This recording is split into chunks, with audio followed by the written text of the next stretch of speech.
S, which is the buy, stands for scalable acquisitions and deal analysis. C is your construction without the DIY. A stands for adding cash flow, which is, determining what kind of properties to buy that'll help you maximize the cash flow. L stands for leverage and commercial financing. So instead of just using your own capital, how do you leverage capital in a way that allows you to do a lot more deals? And for that, you'd really need to understand the world of commercial financing, because it'll just give you so many more opportunities to scale. And then finally, E in scale is exponential growth. So leveraging systems and processes and teams throughout, that's what helps you scale. And sometimes you have to make short-term sacrifices in order to make the long-term gains and to really be able to scale fast. Welcome to the Rental Property Owner and Real Estate Investor Podcast, brought to you by the Rental Property Owners Association, where real estate investors have found success since 1968. I'm your host, Brian Hamrick from Hamrick Investment Group. This episode is sponsored by Green Property Management, managing everything from single-family homes to apartment complexes in the West Michigan area. Find out more at greenpropertymgt.com. And RCB and Associates, helping real estate investors and small business owners navigate the complex world of health insurance and Medicare benefits at rcbassociatesllc.com. Hello and welcome to episode 406. The BRRRR Method is one of the most tried and true real estate investing plays. BRRRR stands for Buy, Rehab, Rent, Refinance, and Repeat. And this strategy has helped hundreds of thousands build their real estate portfolio and achieve cash flow. My guest today has his own spin on this strategy using the SCALE framework. That's SCALE. And BiggerPockets even published his book that he co-wrote on the topic called Accelerate Your Real Estate, and he is here today to share it. Niti Jamdar is the co-founder of Open Spaces Capital and Open Spaces Women, which he co-founded with his wife. And it's Niti's passion to empower investors to pursue entrepreneurship through real estate investing. Niti, welcome to the show.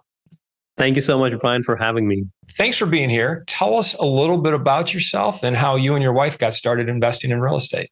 Just to go back a little bit, we first started investing in 2014, 2015. And back then, both my wife and I, we followed the traditional path of getting a college degree, getting a master's, and then, getting a 9-to-5 job and climbing the corporate ladder, right? And that's what we were taught to do. And that's what we did for about 15 or so years, up until we had kids. And, we had a 2-year-old and a 2-month-old. And we were busy with the 9-to-5s, climbing the corporate ladder and doing well in our corporate jobs.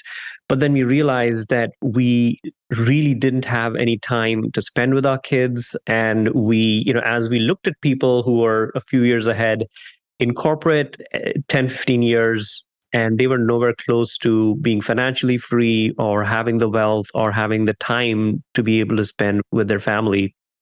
And so we really reevaluated our life. It was a pivotal moment for us. We basically, and at that point, I heard what Warren Buffett said is sometimes it's not about how hard you row the boat, but it's about which boat you're in. And we realized that being in corporate even though we made so many sacrifices and worked years and years, we were probably just rowing too hard and not the right boat. And so that's when we discovered real estate investing, and we got a couple of rentals and we saw the power, and that really changed our trajectory. Talk about the BRRRR Method. For those of our listeners who aren't familiar with it, just kind of give us an example of how you employed the BRRRR Method on some of your early real estate investments. As I said, we first got started with rent-ready rentals, right? We just bought houses we put 20, 25% down, and they were rent-ready. We rented it out, and we were cash flowing. That sounded great to us, but there was one challenge, which was every time we wanted to buy a house, we'd have to come up with lots of capital to buy a property. So we'd have to put down $60,000, $70,000 to buy a house, and that's difficult to do more than once a year. And we wanted to scale a lot faster. So that's when we discovered the BRRRR Method. And what the BRRRR Method allows you to do is really you buy a property and you rehab it to force the appreciation, right? You rehab it and force the appreciation. And then instead of selling it, which is what most flippers would do, we want to build wealth by keeping the property for a long period of time. So after we rehab it, we rent it out, refinance, and pull the capital. And that basically allows to keep the property forever and cash flow on it, but also the rehab helps us appreciate the property, force the appreciation in a short period of time. And it removes a capital constraint. And so that allowed us to buy, 8, 10 plus properties a year rather than just one property a year. How many times did you do this, and how many BRRRR properties do you have in your portfolio? We've built in about 5 years or so of actively doing BRRRR. We built a $10 million portfolio of our own, which is, just again, buying everything from a single family home to duplexes, triplexes, quadplexes. We've even done a 10 unit and a 15 unit building. And it's really the same concept, but you apply it to different properties. Explain your spin on the BRRRR method. And I think you call it the scale method, SCALE. When we first started BRRRR, there was so many different ways that you can do BRRRR, right? Like you can do a BRRRR where you can do, one property, take your time with it and then BRRRR another property the second year. A lot of people that we saw that were doing BRRRR were doing a lot of the work themselves. They would go in and lay the flooring and put in the tiles. And that's a way to be more efficient and, save a little bit of money with every project. But we were very clear from the beginning. And I always tell people when you start in real estate investing, you want to sort of figure out what your end goal is and then reverse engineer how to get there. And so what we figured out our end goal was to have financial freedom fast, in the sense that we wanted to grow our assets enough so we could leave our 9 to 5 job in 3 to 5 years rather than do it in 10, 15 years. So that was number one. Number two was we wanted to do it in a way that still gave us time and location freedom, right? So we wanted to build it like a business, because when we first started investing, we saw a lot of investors that are mom and pop investors. And there's nothing wrong with that, but that, it's hard to scale if you think like a mom and pop investor. And so we realized pretty quickly that we wanted to treat this like a business, and we wanted to put in systems and processes and teams in place that helps us scale. And so that's when we came up with the scale framework. So if you think of scale, it's an acronym which aligns with the BRRRR acronym. S, which is the buy, stands for scalable acquisitions and deal analysis. C is your construction without the DIY. A stands for adding cash flow, which is, determining what kind of properties to buy that'll help you maximize the cash flow. L stands for leverage and commercial financing. So instead of just using your own capital, how do you leverage capital in a way that allows you to do a lot more deals? And for that, you'd really need to understand the world of commercial financing, because it'll just give you so many more opportunities to scale. And then finally, E in scale is exponential growth. So leveraging systems and processes and teams throughout, that's what helps you scale. And sometimes you have to make short-term sacrifices in order to make the long-term gains and to really be able to scale fast. Let's break it down letter by letter, starting with S, which is for scalability. Dig into that a little bit. What is S again? And give us some examples of what you're talking about. S stands for scalable acquisitions and deal analysis. So, which would typically be buy in the BRRRR framework, right? So a lot of people that I've seen when they start investing is they start looking at deals. They're like, okay, I want to invest and I'm just going to invest where I live, and I'm going to start looking at deals and see if they work. And a lot of people are like, wait, I can't find deals. There's no more deals to be had. Whereas you're actually doing it in the reverse order. So instead of looking at deals first figure out the place in the city and the neighborhood that you're investing in, if that's the right place to invest. And that could be in your state if the numbers work, or it could be out of state, and be open to going out of state, because sometimes the best returns are not in your state, and that's okay. So figuring out where to invest and what the market is. And then once you really figured out the neighborhood, then figuring out what kind of property you're going after. We call it the ideal property avatar, right? A lot of people look at deals, any deal that comes to them, they'll start analyzing that and they'll see if that works. Instead, figure out what your ideal deal looks like. Is it a 3-bed, 1-bath? Is it, 4-bed, 2-bath? Is it a duplex? What does that look like? And if you're first starting out, don't go with a duplex or triplex. It's going to be harder for you to do it. Start small. Start with a single family. Start with a 3-bed, 1-bath property.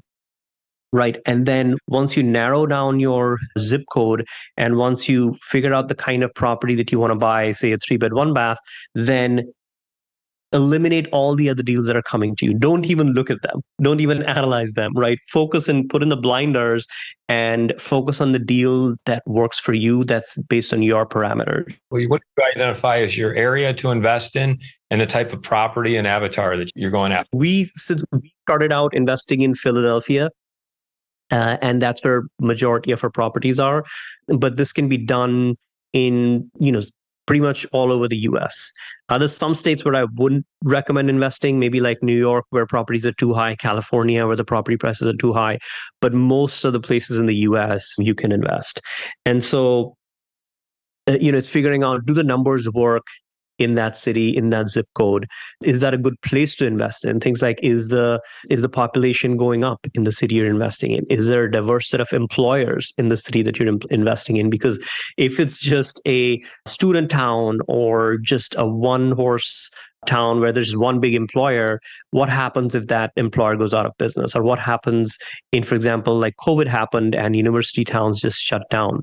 So having a diverse set of employers helps the local economy weather any downturns or weather any sort of recessions better. And how are you finding these properties? Is that part of the scale system too, or are you finding them outside of the scale system? We call it a deal pipeline, right? So once you've figured out the city that you're investing in, and once you've figured out the neighborhood that you're investing in, then there's something called a deal funnel, which you want to really implement in your business, which at the top of the funnel is, what are your sources for the deals that you're getting from, that you're analyzing? It could be deals that are on the market, which is MLS deals. It could be off-market deals through wholesalers. It could be maybe at some point when you're experienced, maybe auction properties. So there's all these different sources that you want to identify to increase the lead flow that's coming to you at the top.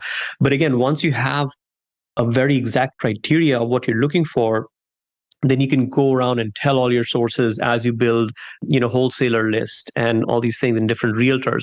You can tell them exactly what kind of property you're looking for so that you're getting deals from multiple sources. And then once you have deals coming in, then how quickly do you analyze these deals? How quickly do you send your contractor out there to get a quote? How quickly do you put in an offer? And how maximize the time or minimize the time, rather, from the time that you see a property to the time that you put an offer, and then that improves your chances of getting the property under contract. So it's basically building each part of the deal funnel so that you have enough deals coming in, you're analyzing them fast, you're putting in offers, and getting them under contract. Let's talk about the C in scale, which has to do with construction. That's right. So construction without the DIY. So this is where I've seen a lot of investors put in a lot of sweat equity, where they will, put in the tiling and put in the flooring themselves and do the paint.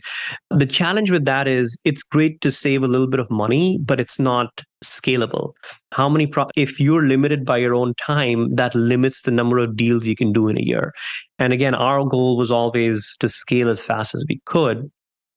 And so the key is to find a good general contractor to work with, and then, put in good systems and processes in place so that you are managing the project well, making sure everything gets done under time and on budget, and it's of good quality. And then if you remove yourself from actually doing the work, then you can focus more on the quality and making sure it's under budget and making sure it goes according to plan. So again, using, how to find the right contractor, how to put them, how to communicate the systems and process to your contractor so that you had good visibility into the work that's going on in your property. Like, are you in the area you're investing in? Because I believe you said Philadelphia. Is that where you live as well? So we live an hour or so from Philadelphia, but the way we built our business is that we could be anywhere. So, we travel all the time. Like for summer, sometimes we'll be gone for a month or 2 months at a time. and we still, the projects still go on. Most of the times when we buy a property, it just automatically gets done. Our contractor just does the work. We rarely have to go on site because we have the systems and processes in place. So the way we built the business is in a way that gives us the location freedom. So it's almost like investing out of state. Let's talk about the A in scale. I can't remember what that one was. Yeah. So A is adding cash flow. And so, this is where you think about what kind of upgrades do you want to put in the property to maximize cash flow. So what is the condition of the property that you're buying?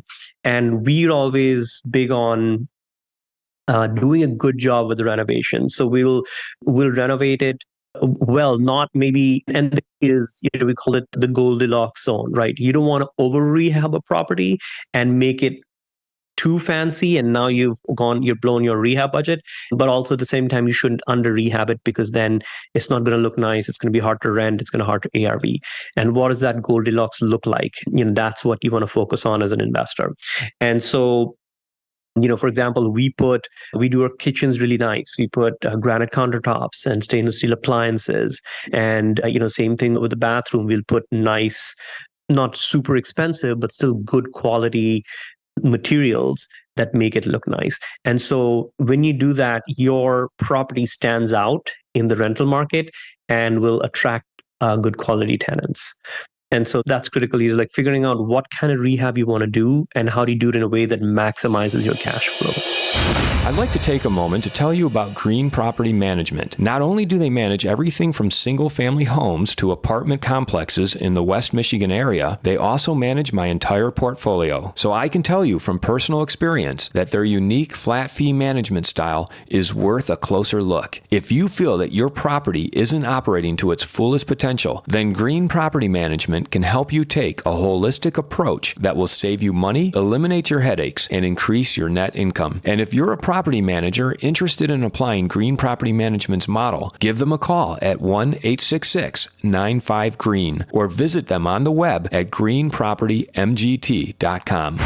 If you're thinking of leaving your W-2 job and becoming a full-time real estate investor, one of the greatest costs you must consider is healthcare for you and your family. When I made this transition myself, I found the whole healthcare insurance process to be confusing and frustrating. That's why I'm glad I met Chad Creasy at RCB & Associates. Chad is a professional health insurance agent who helps real estate investors and small business owners understand and choose their best healthcare options. And best of all, his services are covered by the insurance company and won't cost you a dime. If you live in Michigan and are expecting a change in your healthcare insurance coverage for any reason, or losing employer coverage or transitioning into Medicare, then you owe it to yourself to contact Chad Creasy at rcbassociatesllc.com. Have you customized all those choices, like the same paint color, same fixtures, everything in each property? Absolutely. So we have a template that we give to our contractor.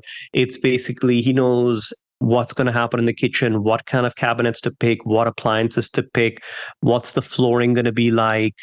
Same thing for the bathroom. What are the kind of fixtures we're going to put in? Everything is outlined so that there is no confusion. Everything is pretty much set. What's the correlation then that you're finding between the choices you're making and the additional cash flow you're able to achieve? It's huge, right? And we learned this sort of by trial and error, because when we first started out, we didn't have anything like that. And so, we had to be like, all right, if we put in, what's the ROI for putting in granite countertops and stainless steel appliances? And, what that does is not only does it increase the rent that you can charge higher rent, but your property also gets rented faster, because now when you take nice pictures and it looks really nice, you'll get more foot traffic, more people looking at, more prospective tenants coming in looking, and it reduces the vacancy, because now instead of taking 4 to 6 weeks to rent, it takes 2 to 3 weeks to rent.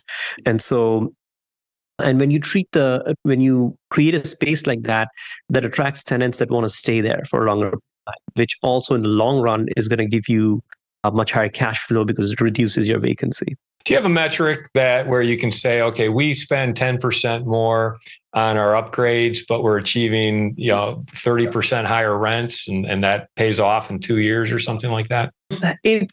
It's hard to do that because there's no real benchmark as to how much an average investor spends. We can just say that for ourselves, we're more strategic about where we spend. And I think that's the key. What have you spent money on that has not had a payoff that surprised you? Sometimes people can go overboard in over rehabbing, right? For instance, in Philadelphia, a lot of times we don't finish the basement because these are older homes. And if you finish a basement, it's going to cost you a lot more, which you may or may not get back in terms of ARV. And even if you get the ARV that you're looking for, it may or may not cash flow at that point because your mortgage is going to be a lot higher. And the rent may not proportionately go up. So that's one example.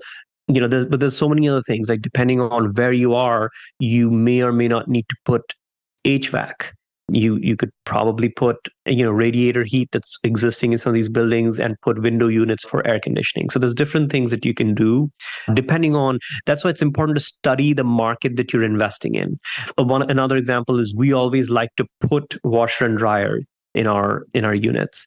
That plays really well because it gets rented a lot faster. So these things, and the key is to really study the market that you're investing in, because that'll help you make these decisions. Let's move on to the L in scale, which I believe has something to do with the loan. That's correct. And that is, people sometimes underestimate, like, this is probably the most important thing when it comes to my mind, which is, we call it leverage and commercial financing. I come up from a background of finance and strategy, and it still took me a good year to truly learn commercial financing. And I think that is the key to scaling. And, one of the things that we learned pretty early on was, if you buy properties in your own personal name, you can get access to conventional financing, which is slightly better interest rates if you think about it. But there's a limit to how many loans you can get in your personal name, right? And sometimes some people say the number is 10 or so properties in your personal name before the banks cut you off. But it's almost after 3 or 4 properties that it gets harder and harder for you to get more conventional loans, because that's not the purpose of a conventional loan. And now you're trying to scale a business with a product that's not meant for business. And so really just understanding commercial financing, I say there's 3 things that you can never outsource, right? We're big on outsourcing and building systems and processes and teams to be able to scale, but there's 3 things that you can never outsource. One is deal analysis. Second is finance. You really need to understand finance. And number 3 is building and managing your team. You cannot outsource those 3 things. Everything else, outsource. Let's go to the E in scale, which was exponential growth. You got it. Yes, exponential growth. That's exactly it. And this is where, all the systems and processes and teams that you put into place in every other step is going to help you really scale. And, one of the things that we also do is, you want to truly treat this like a business, right? So you're building your team. Yes, you're going to have a general contractor. Yes, you're going to have an agent that helps you. Yes, you're going to have a lender that helps you. This is going to be your core part of your team, but also having a good accountant, also having a good person who can guide you on your LLC formation and asset protection, right? So you want to really build this team out, because if you do it correctly, these are the people who are going to help you scale your business. And Niti, when we started our conversation, you and your wife had transitioned to real estate so that you could spend more time with your family and leave your W-2 jobs. Tell us how that's gone for you. It's great. It couldn't have gone better. I'm happy to report. So my wife quit her job when son was born. This was back in 2016, early 2017. And she went full-time in real estate. And I used to still work nights and weekends on the business and growing the portfolio job in 2020. So a few months after the pandemic. And yeah, it's been over 3 years since I quit, and it's been growing fantastic. It just gives us so much more time to build our business, to grow it. And it's been very satisfying. And now, the great part is that we work hard, we still work hard, but we do it for ourselves. And that's pretty satisfying. Tell us what your favorite hack or app is. One of my favorite things, and my wife and I do that, and I highly recommend if you're an investor just starting out, this really helps us, is putting a vision board together and, really figuring out what your end goal is, where you're going, because a lot of times we get so busy with our day-to-day lives, with our 9 to 5s, and we don't take a step back and look far enough ahead. And that just means that we are going with the motions. And every time we hear a podcast or we read a great book, it motivates us, but then we go back into a routine and forget all about it, right? And we're back to square one. But having a vision and sitting down and putting together what you want your life to look like, say 5 or 10 years from now. And if you're married, if you have a partner, do it together as well, because that really gets you on the same page of where you want to be financially, where you want to be as people, as parents, right? Putting that together, putting that down somewhere, and then using that to then reverse engineer to say, all right, how do we get there? If you want to be there in 5 years, how do we get there? Niti, how would people find out more about you or get a hold of you? So you can follow me on Instagram. My handle is RE Wealth Blueprint, or you could buy our book. It's called Accelerate Your Real Estate, where we go over the scale framework in detail. And you can buy that on Amazon. Again, it's Accelerate Your Real Estate. And that's a Bigger Pockets book, right? Are you a Bigger Pockets author? That's right. Yep. Well, thanks for coming on the show and talking about the BRRRR Method, which most of our listeners are familiar with, but then your spin on that with the scale system. It's been really fascinating listening to how you've broken it down very systematically and successfully. Thank you so much for coming on the show today and sharing that system with us. Thank you so much for having me, Brian. It was a pleasure. I want to thank everybody for listening to this episode. I'm your host, Brian Hamrick from Hamrick Investment Group, and you can find out more about me by going to higinvestor.com. That's higinvestor.com. And you can also ask questions and join us on Facebook by going to RPOA, Rental Property Owner and Real Estate Investor Podcast. This episode was sponsored by Green Property Management, managing everything from single-family homes to apartment complexes in the West Michigan area. Find out more at greenpropertymgt.com. And RCB and Associates, helping real estate investors and small business owners navigate the complex world of health insurance and Medicare benefits at rcbassociatesllc.com. You've been listening to the Rental Property Owner and Real Estate Investor Podcast, brought to you by the Rental Property Owner Association. You can find out more at rpoaonline.org. If you enjoyed this podcast, please go to iTunes to subscribe, rate, and review.